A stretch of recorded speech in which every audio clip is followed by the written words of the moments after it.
Hello, this is Mr. Sam. Today I wanted to talk about super intelligence analogy.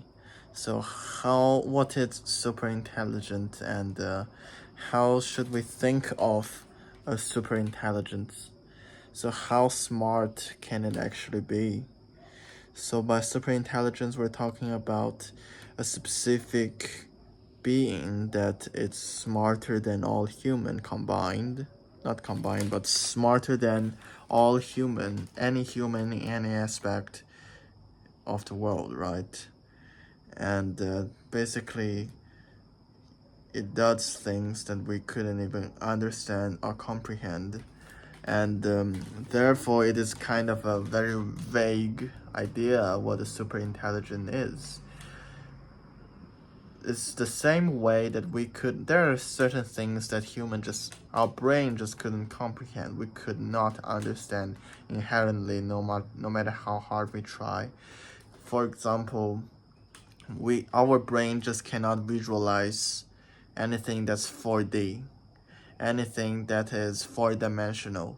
We can write a formula about something that's four-dimensional. We can have a 3D model to represent a shadow of a four-dimensional being, but even if we can see that and mathematically it is correct, we just couldn't comprehend it. We see it and it looks weird, we can't understand.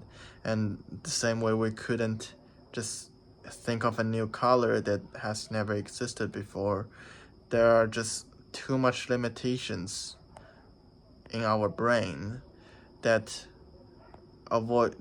keeps us from understanding some of the facts in the universe.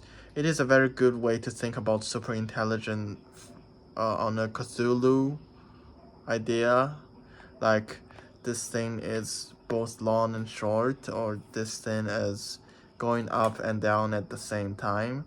So this kind of logic dead end are the barriers of our intelligence.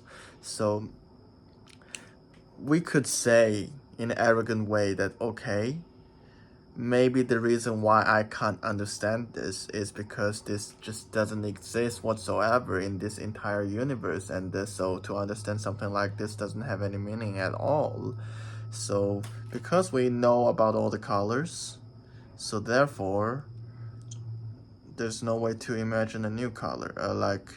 But science has proven that there are colors that we just can't see. There are wavelengths of lights that we just can't see with our eyes. And even if you use some sort of devices to kind of identify those wavelengths of light, your brain is still gonna interpret it into some colors that you already know. So there's just no inherent way that we could understand some of the things in the universe, and there's no doubt to it. And the only way we can try and comprehend it is by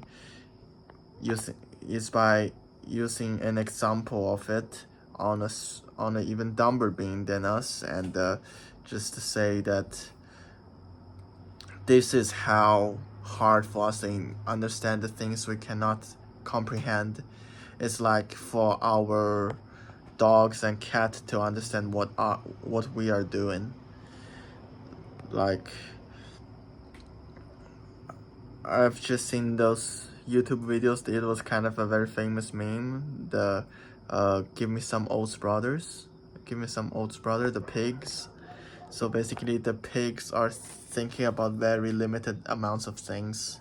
It was like they have sex in their brain. They want to eat food, and basically that's all. And their brain is trained to get food and eat, and when you're tired you sleep. So there's like only 3 or 4 things they're gonna focus on in their life, and they cannot understand like a logic chain that is have too many steps. So if you have a dog and you can have this bag of food for the dog, right? And you open the bag of food and you give the dog some food, and he is capable of understanding that okay, there's some food in this particular bag, so so if you're not there, he's gonna try and scratch that food if you leave it to his reach. But he can never understand the concept of money, and never gonna understand how human processed goes through multiple process just to make a bag of dog food. So there's just no way for a dog to comprehend that. And even for a human, if you don't tell them how industry work and how this and that work is, the human wouldn't even know where the dog food come from.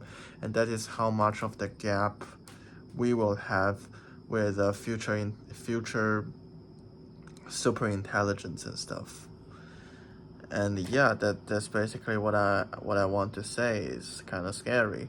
And the good thing is, although I am a firm believer of AI apocalypse, but the good thing is the large language model has been slowed down. Just as you see, it has been growing so rapidly, but at least now when you see their latest model, it is not that good. GPT-5 was not on that much of a scale. So yeah, I guess it might be a bubble, and yes, it is a tremendous overpowered technology, but good thing is it is not that out of control. Yeah. Alright, thank you for watching. I think I am just not putting the words together correctly. I was talking without a point, but anyways, I'll try and improve on that.